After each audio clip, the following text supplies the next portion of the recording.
À la une de cette édition, la Direction générale des impôts de Côte d'Ivoire enregistre 910,7 milliards de francs CFA au troisième trimestre 2023. Le taux de réalisation de la DGI est de 94,3%. L'entreprise Moja Technologies, qui distribue des solutions numériques, a célébré son 10e anniversaire. Bilan et transformation digitale des entreprises étaient au menu. À voir également dans cette édition, l'Université méthodiste de Côte d'Ivoire, l'UMECI, a célébré 15 de ses pionniers. Ces hommes et ces femmes ont contribué significativement à l'évolution de l'université. Et puis le groupe AXA Assurance Côte d'Ivoire a célébré Roger Bois Johnson, son nouveau président du conseil d'administration. Bienvenue, mesdames et messieurs, pour cette nouvelle édition sur Business 24 Africa. La Direction générale des impôts de Côte d'Ivoire enregistre 910,7 milliards de francs CFA au troisième trimestre 2023 pour un objectif de 965,8 milliards, soit un taux de réalisation de 94,3%. L'information a été donnée par le directeur général adjoint de la DGI ce vendredi 20 octobre 2023 lors du séminaire Bilan du troisième trimestre 2023 et perspectives pour le quatrième trimestre 2023. Le compte rendu de Zénab Dosso, Lachika Kwame et Tima Traoré. La Direction générale des impôts enregistre 910,7 milliards de francs CFA au troisième trimestre 2023 pour un objectif de 965,8 milliards, soit un taux de réalisation de 94,3%. Nonobstant la moins-value par rapport aux objectifs, il faut reconnaître qu'il y a un gros travail qui est fait, il y a une progression significative qui est réalisée et en cela, il faut féliciter l'ensemble des agents, l'ensemble de tous les responsables de la DGI pour les efforts qui chaque année contribuent à bonifier nos résultats et nos performances. Notre administration est une administration qui se veut performante, mais à travers des réformes majeures au niveau informatique, beaucoup de réformes ont été entreprises. Au niveau de la modernisation de l'administration, beaucoup de chantiers sont ouverts. Au cours de la réunion, les participants ont également échangé sur le rendement des régimes forfaitaires, la pratique de l'éthique de la DGI, le bilan de l'exploitation des informations transmises par la direction des enquêtes et l'état d'exécution des diligences issues des séminaires du premier et deuxième trimestre 2023. Au terme des perspectives, les objectifs de recettes de la DGI pour le quatrième trimestre 2023 sont fixés à 808,5 milliards de francs CFA, en hausse de 10,8% par rapport au recouvrement de la même période en 2022. Les résultats en deçà des objectifs, mais en nette progression par rapport aux années précédentes, laissent augurer de belles perspectives.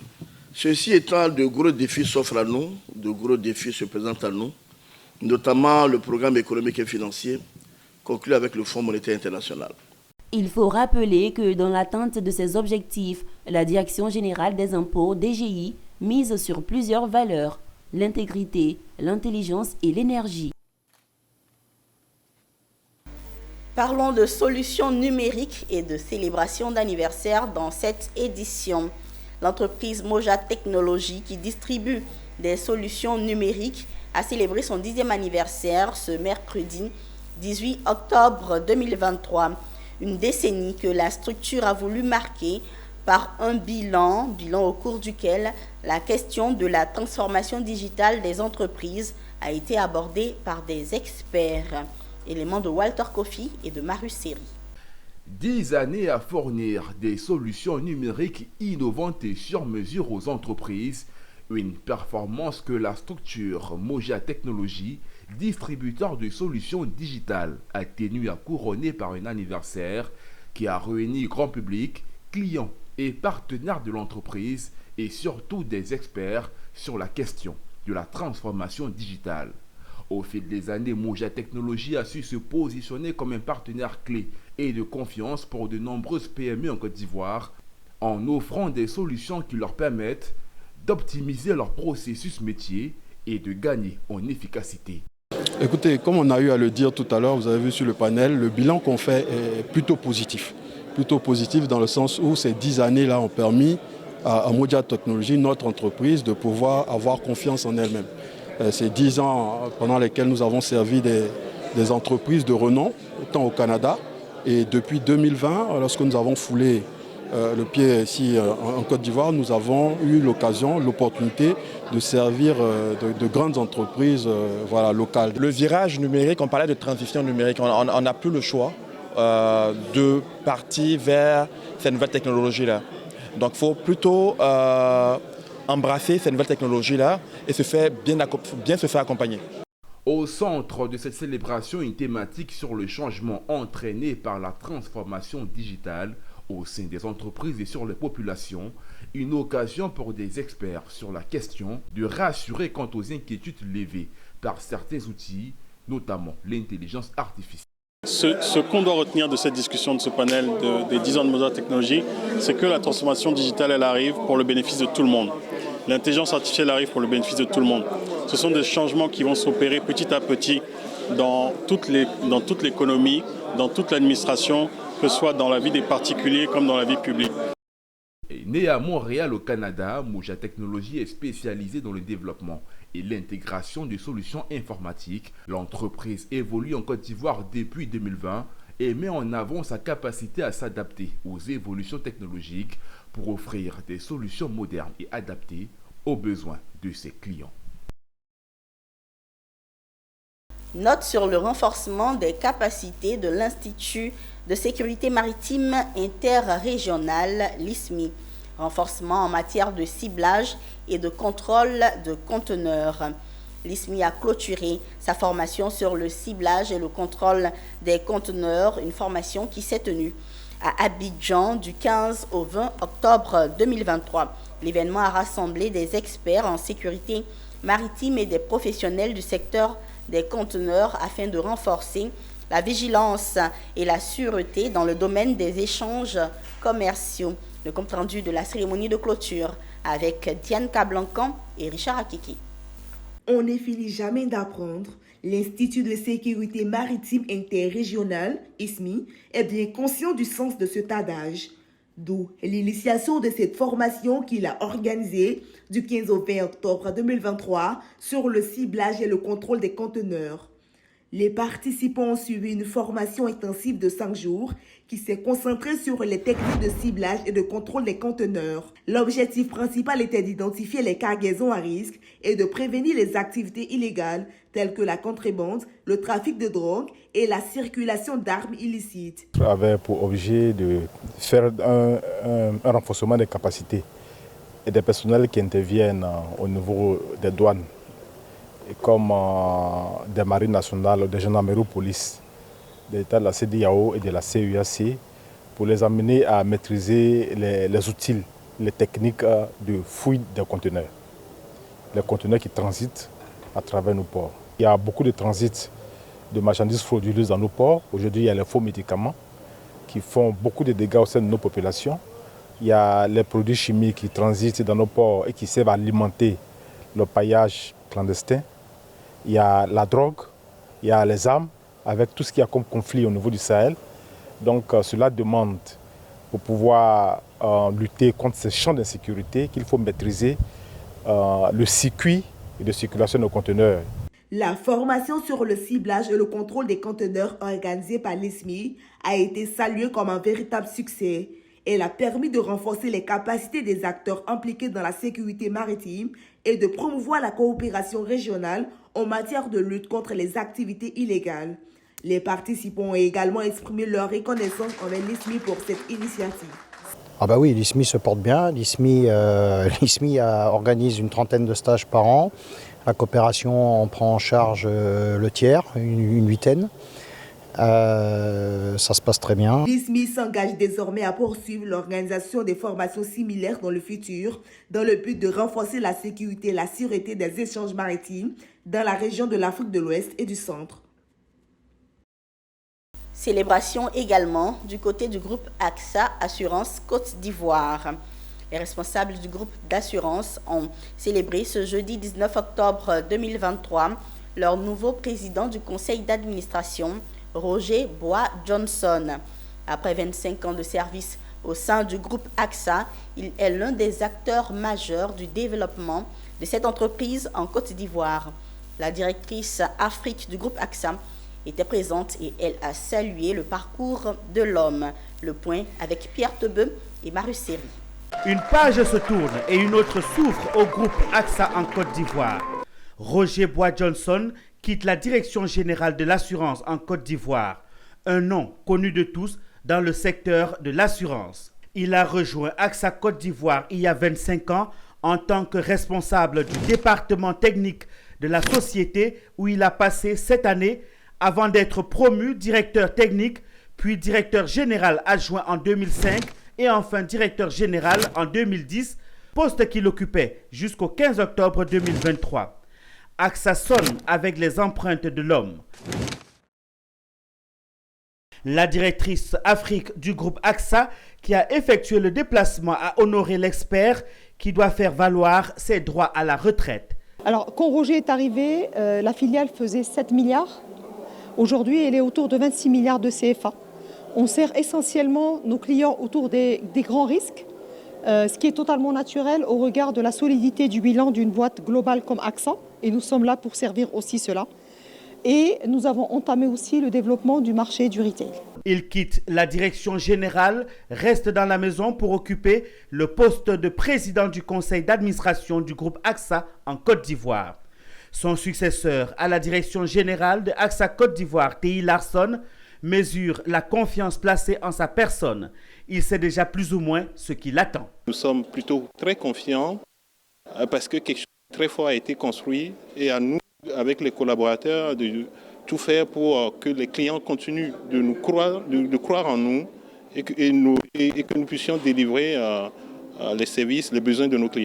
Ce TI a 20 ans d'expérience chez AXA sur 4 continents, en Côte d'Ivoire, d'apporter un œil neuf, un œil disruptif qui amène une meilleure compréhension des besoins de clients, une adaptation et une utilisation de l'innovation pour mieux répondre aux besoins grandissants des clients.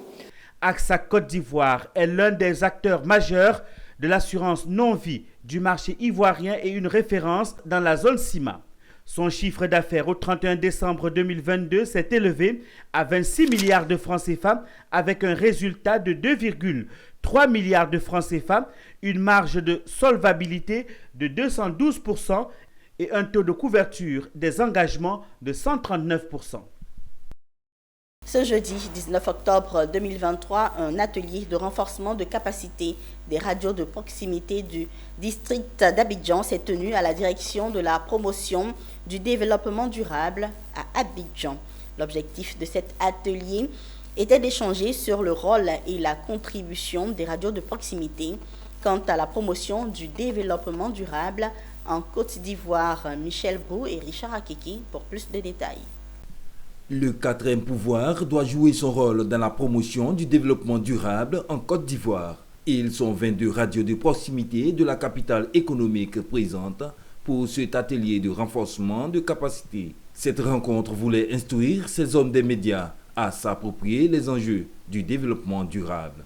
Des journalistes, des experts, des responsables de l'environnement et de la direction de la promotion du développement durable sont venus partager leur expertise et expérience. Les discussions ont porté sur l'importance des radios de proximité dans la promotion du développement durable. Ces radios auront pour mission d'informer et inciter les populations à l'adoption de comportements éco-responsables, notamment faciliter la participation citoyenne dans les actions de développement durable. Nous avons tenu à organiser cet atelier à l'endroit des radios de proximité parce que vous le savez, les médias jouent un rôle important dans la vulgarisation du développement durable et surtout dans la promotion des ODD. Et ce sont les médias qui peuvent nous permettre de faire cette bonne vulgarisation. Mais pour pouvoir le faire, il faut renforcer leurs capacités. Ils ne peuvent pas assumer pleinement leur rôle s'ils n'ont pas les connaissances et les outils nécessaires en matière de développement durable. En ce qui concerne les ODD, ils ne pourront pas clairement assumer leur rôle. C'est cette nécessité-là qui nous a poussé à organiser cet atelier à leur endroit. Cet atelier a permis aux formateurs de souligner l'importance de continuer à renforcer les capacités des radios de proximité sur la production et la diffusion de contenus sur les thématiques liées au développement durable. D'abord, c'est de se référer aux spécialistes du domaine et avoir d'abord des informations fiables. Et ces informations fiables, essayer de les vulgariser et d'initier un certain nombre de projets avec, de telle sorte que toute la population se sente concernée. La Côte d'Ivoire est fortement engagée dans le processus du développement durable par l'adoption des objectifs de développement durable de 2015. Cet atelier de renforcement des capacités des radios de proximité contribuera à identifier des pistes de collaboration et de solutions qui pourront aboutir à la promotion du développement durable pour la population en général, mais des générations futures en particulier. Ouvrons une page santé dans ce journal. La clinique Sainte-Rita de Kassia de Yopougon Port-Boué 2 veut participer au bien-être sanitaire des populations qu'elle a en charge, surtout au bien-être de la gente féminine. C'est pourquoi elle a lancé sa campagne de dépistage du cancer du sein et du col de l'utérus ce vendredi 20 octobre 2023, une campagne de dépistage gratuite pour toutes les femmes. Retour sur le lancement de cette activité avec nos reporters Philippe Zabo et Doumbia Ayouba. Le petit ruban rose, symbole de la lutte contre le cancer du sein, continue de s'accrocher fièrement sur les habits des populations, en majorité des femmes. Des femmes qui doivent comprendre que le cancer du sein vite dépisté et très tôt pris en charge ne tue point. C'est le rôle que s'est assigné la clinique Sainte-Rita de Kassia, elle qui fait de la lutte contre le cancer du sein une priorité. J'ai organisé cet événement parce que la majorité des employés, ce sont des femmes. Et on reçoit aussi beaucoup de femmes en consultation de gynéco. Donc c'est pour mobiliser, mettre un accent sur le dépistage et inviter tous les patients, tout le personnel à se faire dépister. C'est pour ça que nous avons organisé cette journée de lancement. Il faut faire un dépistage rapide. Les lésions, quand elles surviennent au début, ont plus de chances d'être guéries que quand elles sont compliquées. Donc il faut se faire dépister. Et quand on a un cancer, ce n'est pas une fatalité. Parce qu'un cancer découvert tôt et pris en charge tôt permet d'augmenter le taux de survie du patient ou de la patiente.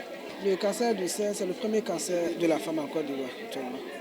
Et on a un taux de décès qui est très élevé, qui est autour de 1780 ou 2000 cas de décès à peu près. Le lancement de la campagne de dépistage du cancer du sein et du col de l'utérus à la clinique Sainte-Rita de Kassia, Yopougon, Port-Boué 2, a été didactique. Par des questions-réponses, des spécialistes ont montré la dangerosité de la maladie au public et comment la détecter. Puis un témoignage est venu édifier le public. Ce cancer. Je sais que quand j'ai fait mon premier enfant, il a 8 ans. C'est ça, je sais qu'il y a un boule dans mes seins. Bon, quand j'ai fait mes deuxième, il n'est pas tété. Le troisième que j'ai fait, c'est ça, je sais qu'il y a une maladie dans mes seins. Et puis ça tombe dans... Non, c'est ici, on m'a traité un peu. Dieu merci à Dieu, Dieu merci à Dr Ko. Tous mes docteurs m'ont donné bon courage. Et puis on m'a bien soigné. Et puis aujourd'hui, Dieu merci, je suis là, avec bonne santé. Le cancer du sein est la première cause de mortalité chez les femmes. Pour rappel, Octobre Rose, le mois dédié à la lutte contre le cancer du sein, est né aux États-Unis en 1985. La ville de Yamoussoukro va accueillir du 22 au 29 octobre 2023 un séminaire sur la médecine naturelle ou médecine traditionnelle améliorée. Ce séminaire organisé par l'ANAMED, l'Action pour la médecine naturelle, vise à apprendre aux participants à utiliser les plantes pour se soigner. L'annonce a été faite ce jeudi 19 octobre 2023 par Katrina Madrid pour le compte de l'ANAMED. Après le Sénégal, le Madagascar et plusieurs pays du continent africain, c'est le tour de la Côte d'Ivoire d'accueillir le séminaire international de renforcement de capacité des praticiennes et praticiens de la médecine naturelle. Prévu du 22 au 29 octobre 2023 à Yamoussoukro, cette formation de l'ANAMED, Action pour la médecine naturelle, permettra de renforcer les capacités des participants pour la fourniture de services et des produits de qualité afin d'améliorer la santé des populations. L'objectif est que toute personne, même les plus pauvres, puissent prendre leur propre santé dans leurs propres mains, qui sont indépendants et qui ne laissent pas tomber les bras en croyant que c'est le destin dans lequel ils vivent et que c'est Dieu qui le voulait comme ça, mais que tout le monde est capable d'apprendre et de prendre son destin, sa santé, son alimentation et sa santé, la production des plantes médicinales et des médicaments en leurs propres mains. Ce séminaire sera animé par Katharina Madrid, ingénieure agricole et environnementaliste, venue tout droit de l'Allemagne. Une formation pratique qui va apprendre aux participants à soigner avec les plantes, à découvrir les vertus d'une soixantaine de plantes et à faire un jardin médicinal. Ce que les participants vont apprendre concrètement, c'est une longue liste. Donc, c'est d'une part traiter des maladies les plus importantes, notamment le paludisme qui demande le plus de morts, la diarrhée. Organisation chrétienne fondée en 1986, l'ANAMED définit la médecine naturelle comme une combinaison des avantages de la médecine traditionnelle et de la médecine moderne. Le séminaire de Yamoussoukro sera sanctionné par la remise de certificats aux participants. Autre célébration dans cette édition, et je vous l'annonçais en titre, l'Université méthodiste de Côte d'Ivoire, l'UMESI, a célébré 15 de ses pionniers. Ces hommes et femmes ont, durant leur carrière, contribué significativement à l'évolution de l'UMESI. Jeudi 19 octobre 2023, les hauts responsables de l'Église méthodiste garante de cette université ont porté des médailles et remis des trophées et présents à ces personnalités. Mondésir Nascimento et Augustin Kra. 15 pionniers de l'UMESI, Université méthodiste de Côte d'Ivoire, dont 11 hommes et 4 femmes, ont été célébrés le jeudi 19 octobre 2023. Ils sont pour la plupart des hommes et femmes qui ont consacré leur carrière à l'évolution de ce temple de savoir. L'UMESI s'est donc donné le devoir de regarder dans le rétroviseur pour célébrer ceux qui, de façon réelle, ont travaillé avec acharnement pour le rayonnement de l'UMESI, l'université qui s'est positionnée par le travail assidu, 3e université privée dans le classement national. Comme récompense, des médailles, des trophées et des tableaux leur sont remis. Au-delà de la reconnaissance, qui est une vertu cardinale et que le Seigneur Jésus recommande, c'est une invitation, une invite à travailler mieux et encore pour que les générations futures puissent dire à un certain moment donné de l'histoire de l'Université méthodiste de Côte d'Ivoire, il y a eu telle personnalité et ces personnalités ont contribué à l'avancement de notre institution. Parmi ceux-là, on retrouve entre autres le bishop Benjamin Boni.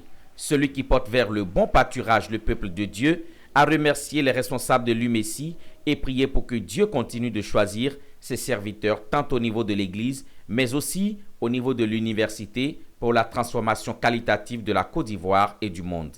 Et je crois que le moment venu, le Seigneur qui voit et aujourd'hui et demain, eh bien, nous donnera un serviteur de Dieu, une servante de Dieu pour la succession, n'est-ce pas, au bishop Benjamin. Nous sommes 3e et donc il faut continuer à monter. Nous voulons être la première université privée de Côte d'Ivoire. Voilà, ça c'est le challenge et j'espère qu'avec tous ces illustres acteurs, nous y arriverons. Les responsables de l'UMESI promettent revenir pour célébrer d'autres pionniers, mais il faut noter que ces 15 premiers ont été de tous les combats depuis 2003 et avant 2006, date de création de cette université. Rendons-nous à Yamoussoukro. Un atelier bilan pour faire le point de l'offre de services directs aux orphelins et autres enfants vulnérables et leurs familles a eu lieu du 17 au 19 octobre. Au cours de cet atelier bilan, il a été révélé que l'aide américaine au programme national de prise en charge des orphelins et autres enfants vulnérables du fait du VIH-Sida, à travers le plan d'urgence présidentiel de lutte contre le sida, s'est élevé en 2023 à 1 680 000 $. Des détails avec Charles Kouakou et Pierre Tebeu. 2,8%, c'est le taux de prévalence du VIH en Côte d'Ivoire. Ce taux fait du pays l'un des plus touchés par l'infection en Afrique de l'Ouest. Une estimation en 2016 donne 476 391 orphelins et autres enfants rendus vulnérables du fait du VIH-Sida. Le programme national de prise en charge des OEV institué par l'État constitue une solution pour répondre à ce défi. Ainsi, cet atelier vient dresser le bilan de ses activités en matière de soins et soutien. Quand on faisait l'atelier bilan en 2022, il avait été question de sensibiliser tous les ministères techniques dans cette quête de synergie. Aujourd'hui, vous avez tous ces ministères techniques présents. Pour nous, c'est un résultat fort. Pour nous, c'est une belle opportunité pour partager effectivement ce qui a été fait cette année 2023 et pour nous projeter ensemble pour l'année 2024. Donc, il était bon pour nous aujourd'hui de marquer une pause, de faire un arrêt avec tous les acteurs de mise en œuvre, tous les partenaires techniques et tous nos collaborateurs pour pouvoir tirer les leçons de notre intervention sur l'année et jeter les bases d'une bonne perspective pour une meilleure prise en charge de ces enfants qui ont besoin de nos appuis et de notre accompagnement. Une augmentation de l'aide américaine au programme national de prise en charge de 1 180 000 $ en 2023 a été révélée au cours de cet atelier bilan. Le gouvernement américain, à travers le PEPFAR Côte d'Ivoire, notamment le CDC, nous sommes très engagés auprès du programme national des OEV. Notre budget pour cette année a presque triplé par rapport à l'année dernière et nous sommes dans cette même dynamique. Nous sommes passés l'année dernière, l'année fiscale 2022-2023, nous étions à 620 000 $ et nous passons à 1 680 000 $ pour cette année fiscale 2023-2024. Il faut noter que depuis 2017, le programme national des orphelins et autres enfants rendus vulnérables du fait du VIH-Sida cible prioritairement la pérennisation des différentes interventions et la recherche de l'autonomisation des familles. Et puis le dépôt régional de médicaments de la nouvelle pharmacie de la santé publique à Korogo a reçu la visite du secrétaire général de la préfecture de Korogo, représentant le préfet de région. L'autorité a pu découvrir le fonctionnement opérationnel du dépôt lors de cette visite. L'objectif pour la nouvelle PSP Côte d'Ivoire est de rendre disponibles, accessibles les médicaments de qualité aux populations des régions du district autonome et à moindre coût. Ouattara Daouda. Ce lundi 16 octobre 2023, le nouveau dépôt régional de médicaments de la nouvelle pharmacie de la santé publique de Côte d'Ivoire à Korogo a reçu la visite de M. Oku Paulin Martial, secrétaire général des préfectures, représentant le préfet des régions du Poro, préfet du département de Korogo, accompagné du sous-préfet central. Ces autorités ont pu s'imprégner et découvrir le fonctionnement opérationnel du dépôt. Lors de cette visite guidée des installations en présence des autorités de la région, ils ont exprimé leur satisfaction quant à la rapidité de mise en œuvre de ces projets majeurs tout en saluant l'engagement de la nouvelle PSPC. Il faut déjà saluer cela pour dire que le gouvernement travaille et le gouvernement traduit en acte ce qu'il promet, la couverture maladie de ces populations. En installant ce dépôt, vous voyez derrière nous, c'est une histoire désormais de voir ce qu'on appelle ici la rupture des stocks. Selon le directeur général de la nouvelle PSPC, Dr Kouyaté Ibrahim, la création des dépôts régionaux s'inscrit dans le cadre de la politique de déconcentration afin de rendre disponibles et accessibles les médicaments de qualité pour les populations des régions du Poro, du Tcholoko et de la Bagui. Nous jouons donc un rôle clé dans le système sanitaire car, comme le dit à juste titre, il n'y a pas de santé sans médicaments. J'ajouterai 100 médicaments de qualité. Dans le contexte de la génération de la CRD, la généralisation de la CRU voulue par le président de la République, il est encore aujourd'hui plus qu'il est fondamental que les médicaments soient disponibles pour les populations et surtout dans les délais compatibles avec les exigences de soins. Après Ma et Korogo, le dépôt régional de Djenné ouvrira ses portes la fin de l'année. Ce sont au total 12 dépôts régionaux et 7 agences régionales qui seront installées sur l'étendue du territoire national afin de rapprocher les médicaments de qualité aux populations. En images, la Banque centrale a annoncé dans un communiqué que le Kenya a émis ce vendredi 20 octobre 2023 des obligations domestiques d'un montant de 50 milliards de shillings, 334 millions de dollars, pour financer des projets d'infrastructure. L'émission de cet emprunt obligataire domestique fait partie des mesures prévues par le gouvernement pour combler un déficit budgétaire de 4,4% durant l'exercice 2023-2024, juillet et juin. Et puis, la deuxième édition du Festival de l'intelligence économique francophone se tiendra le 2 novembre à Yaoundé, au Cameroun. Comprendre les enjeux de l'intelligence territoriale francophone. Attirer les investisseurs publics et privés sur les territoires francophones. Retenir et développer l'investissement sur les territoires francophones. Défendre et promouvoir les territoires francophones à l'international et mettre en lumière les modèles de compétitivité francophone qui marchent. Voilà les objectifs du festival. Ce sera tout, mesdames et messieurs, pour cette édition que nous avons pris plaisir à préparer sur Business 24 Africa. Merci de l'avoir suivi et à très vite.